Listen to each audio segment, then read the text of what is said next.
It's BBN season and we're all about it. Tiwa Savage, Water and Gary EP, and we're breaking it all down for you. It's also wedding season for the first family. The new royal reign for the Ishekiri kingdom. This and more on Tegan. Are you ready for Now we there. If you ready for fun, make you come here. Cause all night we ready to turn up. You know the matter no go turn. Hey everyone, my name is Tegan Musugu and welcome to the Tegan Show. The Tegan Show is the go-to place for all the fun, entertainment, and everyday conversations. Now, in Nigeria, there is BB Nigeria, Big Brother Nigeria. Last night, Lika Rose became the head of household and she chose Saga to be her deputy head of household. She also had some movie privileges and she'll be sharing those privileges with the likes of White Money, Tega, and even Maria, to name a few. Interestingly, she did not pick Emmanuel to be her deputy head of household. Although she is going to share movie privileges with him, I think she has a very, very serious game this week. I think she has to work cut out for herself. But if you think about it, Lika Rose has a whole entire week to showcase her talents to the world. You know, she has a huge social media following. She is popularly known for all her dance skits, but also she is like a really front contender and a front runner when it comes to who can win that 90 million naira. Also, last night we got to know about Biggie and his I repeat. So, the organizers of Big Brother Nigeria heard your concerns, and we've all been seeing that Pere and Maria have sort of been removing the mics quite often on national TV. And people have been saying, oh, are they above the rules of the game? Why can't, the organizers step up? Some people even accused both of them for really not being chastised or not even having any punishment. And the organizers said, it's time that we actually did something about those two and GMK as well. So there was a big meeting. Biggie went on and on as to why microphones cannot be removed. Apparently, there's also a constitution or a article/bylaw whereby the housemates actually agree to it when it comes to rules and regulations for the house. And it's a very, very interesting, decision for the organizers, because if you disqualify Pere and Maria, your content kind of goes down. It goes really, really down. So why disqualify two of the best content providers that your show needs? If you ask me, for Maria, I think deep, deep down, she knows that she won't really win the money. But hey, we've had the likes of Erica and Tasha be disqualified again. And by most accounts, when you get disqualified, you become quite significant, quite accomplished and successful. So it's a win-win for her. So hopefully this week, there'll be less removal of the microphones. And my last housemate that I have to break down a story on is Angel. Angel, we get you. We get the fact that you don't like to be objectified. We get the fact that you believe that you are more than your body and more than your appearance. So this week, hopefully, you will step up to the plate, and this week, you'll show the world that you're more than your body. You're more than your hot girl summer moments, and that you have something to showcase.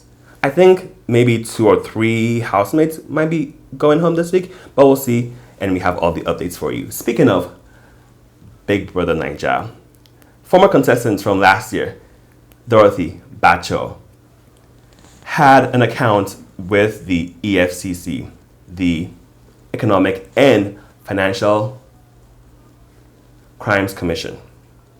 Now, Dorothy alleges that the EFCC barged into her space between the hours of 4:45 a.m. and 5 a.m. and she feared for her life. Her mom had even a panic attack, and she's so scared and she doesn't know exactly what has become of this country that we live in. In fact, she is so concerned that she took to social media and gave her account as to what happened. Now, there are lots of conversation going on when it comes to EFCC, when it comes to them being the new SARS, when it comes to how they go over everybody's privacy and how they just are not really playing by the books. So this goes to show you that even if you're a big star like Dorothy, the ills and the challenges of Nigeria are still a struggle and are still a challenge for you. So we hope that there'll be some kind of, conversation with Dorothy whereby in an ideal world, EFCC will get off her back because we know that Dorothy is successful and hopefully she'll be able to do greater and better things and not be that disturbed by the Nigerian social justice system. Now, we have a big shout out to one of the biggest actresses in Nigeria. Her name is Funke Akindele Bello. She's given us all the hits that we need, from Omogeto to even, Your Excellency.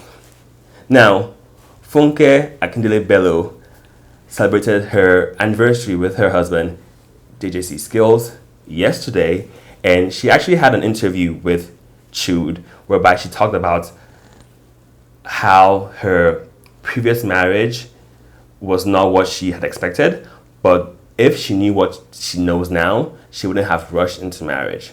Okay, the only reason why I'll share this with you is to encourage young ladies out there that are in a hurry to get married, that are pressured to get married. That they feel bad that, oh, my friend just got married. Well, I also want to do Bella Niger wedding, to do groomsmen. Hey. I want a party. Yeah, destination wedding. Yeah.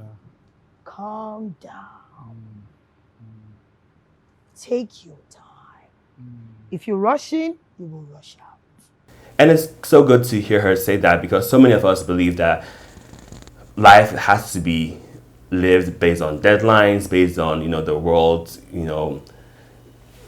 demands of us, based on just what we think we have to do for society. But it's nice to see that no matter what, you should take your time, do things according to your own will, feel well prepared, but also know that it's your life to live and you can be the CEO and you can take control of your life and you can also end up being on top. And Funke Akindele Bello has one of the most wonderful marriages on paper, and it seems like in reality as well. And she just seems to be so happy. So it's nice to see that no matter how rough and how tough things get, you can still be on top. Speaking of marriages, Paul Okoye, our hearts and thoughts and prayers go out to him and his wife. She filed for divorce not too long ago, this past week, and she's asking for 7.8 million naira in spousal support. And I know you might be saying, wait a minute, 7.8 million naira in this economy? So that's 15,000 US dollars. And the reason why she's filing for divorce, but also asking for that much money, is because she needs to be able to afford the lifestyle that she is accustomed to. Her kids are abroad. She's also in the States furthering her education. But also she has a lot of elements in her life. And being the single mom, she has to be able to fend for her kids. So our thoughts and prayers go out to, the Okoyes. It's also an indication that no matter how things seem glamorous, because by many accounts, Paul Okoye and his wife are like couple goals for some, you don't really know what's going on until it is revealed to you.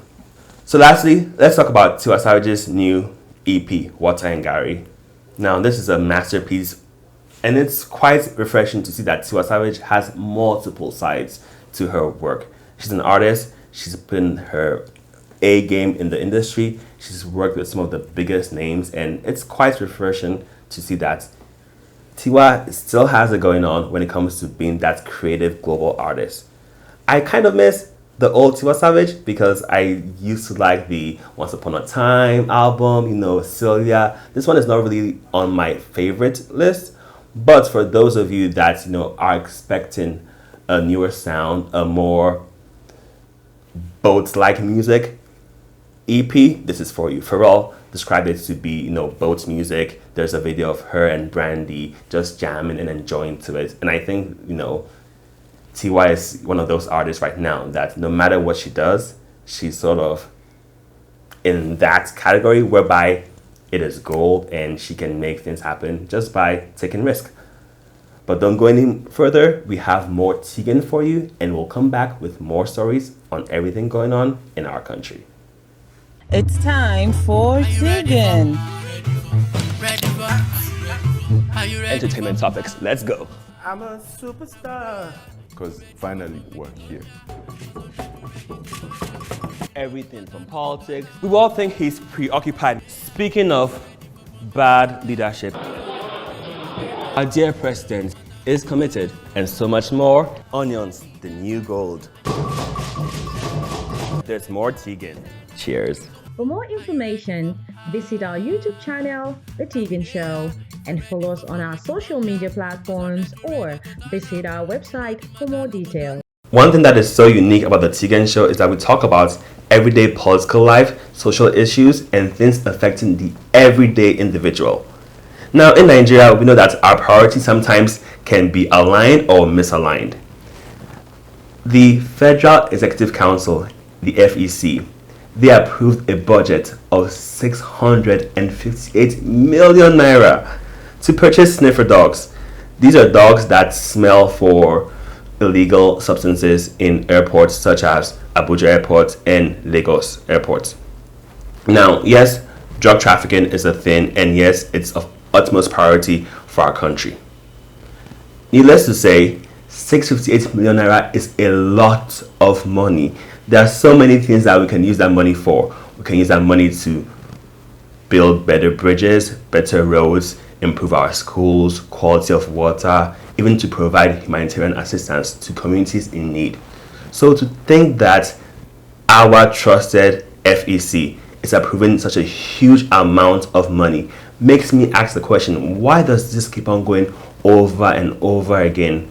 Why can't we find a way to actually set budgets that make sense but also have accountability in government? So now let's go to Plateau State. Now the Fulanis in Plateau State have had heightened tensions with the Irigwe's youths. The Irigwe youths are in Plateau State, and for such a long time now there have been conflicts between those two groups. This has led to the youths in Jos, especially the Irigwe youths, being afraid of what can possibly happen. Now, this past week, there was a mass burial of young men and women who have been allegedly killed by the Fulanis in Plateau State. At this mass burial, the Irigwe youths saw a strange bus, 3 buses actually, approaching them, and then that led to tensions, that led to fear, but also really thinking of what do we do next? Out of fear, but also in order to protect their lives, they attacked the 3 buses, and more than 30 plus people have been killed. Jos now, the Jos area, but Plateau State is really in a state of chaos and tension because there is no definite way there's a solution now. But in terms of just the lockdown, things are really, really tight. States like Kogi State have found a way to get buses to the University of Jos to get their indigents back home. We hope that the situation in Plateau State can get better, but we also hope that other state governments can rally around to create a more peaceful way to resolve this conflict. Now, that's the serious side. Talking about a more celebratory moment, let's look back at the first son and his wedding. The first son being Yusuf Buhari and his wedding to his sweetheart, Zara. This was a showcase of Northern excellence, a showcase of Northern culture, a showcase of just royalty and elegance. It happened in Kanu, and it was great because there were lots of big names and lots of big political leaders there. We had the former President Goodluck Jonathan. We also had the former Vice President, former VP Atiku Abubakar. What's so unique about this large scale wedding is that the bride price is quite moderate. It was only 500,000 naira. Now, you know, some cultures are known for their big bride prices, but in this case, it wasn't the situation. The friends of the groom were also very kind enough to give the bus driver that same amount, 500,000 naira, for all the troubles and all the movements that he has done for them.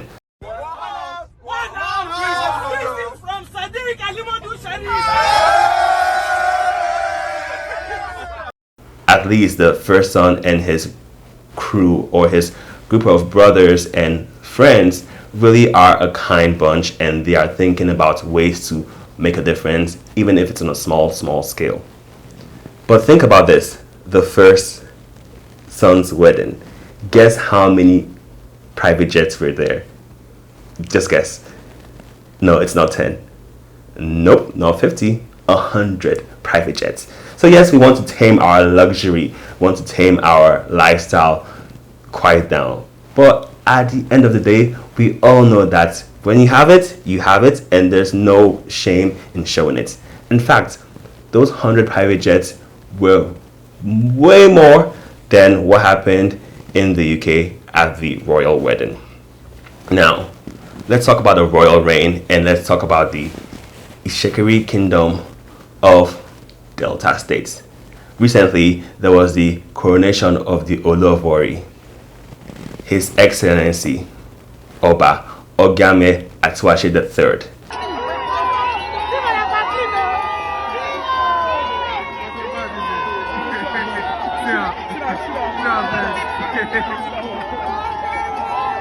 This was a really fantastic way to just celebrate the kingdom, to celebrate his ascension to the throne. Interestingly enough, he's not the oldest son. In fact, he's an Omoba, which means that he was born during his father's reign. Think about this, he's also 37 years old, and the former president, Olusegun Obasanjo, actually kneeled down to him. For those of you that do not know, the Ishekiri Kingdom is quite a very powerful kingdom, and also one that is known for its greatness across the board. He's young, but also he's breaking all notions and barriers because he is married to a wife that is from Benin. And for a kingdom that is that powerful, you don't have inter-tribal marriages. You don't have people marrying across the board. So that is quite unique. Now, I have a funny story for you. It's actually a challenge that has gone viral, and you need to watch this challenge. It is called the Scholarship Challenge. And yes, you guessed right. The participants of this challenge are doing viral videos to college admissions offices, whereby they have their parents also participate and talk about life and how and why they are deserving of scholarships. Now, we all know that you do not prank Nigerian parents, especially our dear and beloved mothers.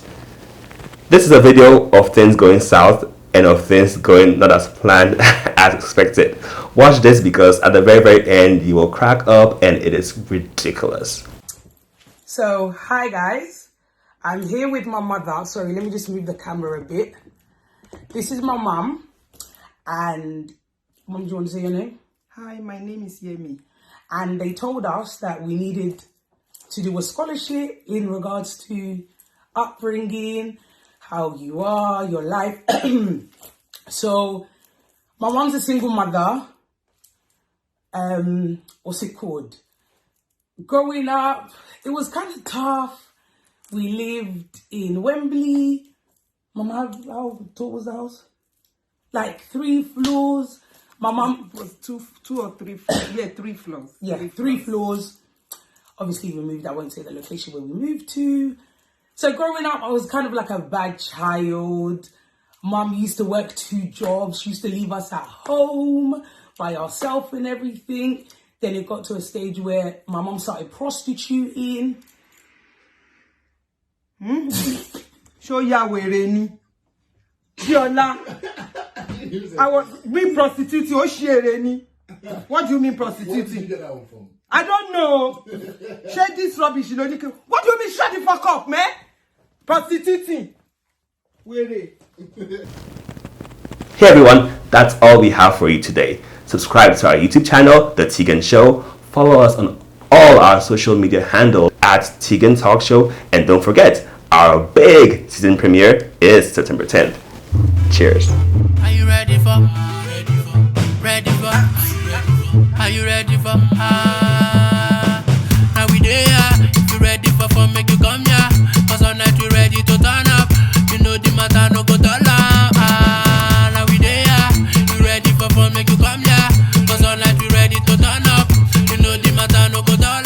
Hey there, for more Tegan, subscribe to our YouTube channel, The Tegan Show. Follow us on all our social media handles at Tegan Talk Show. Don't forget, subscribe, you know you want it.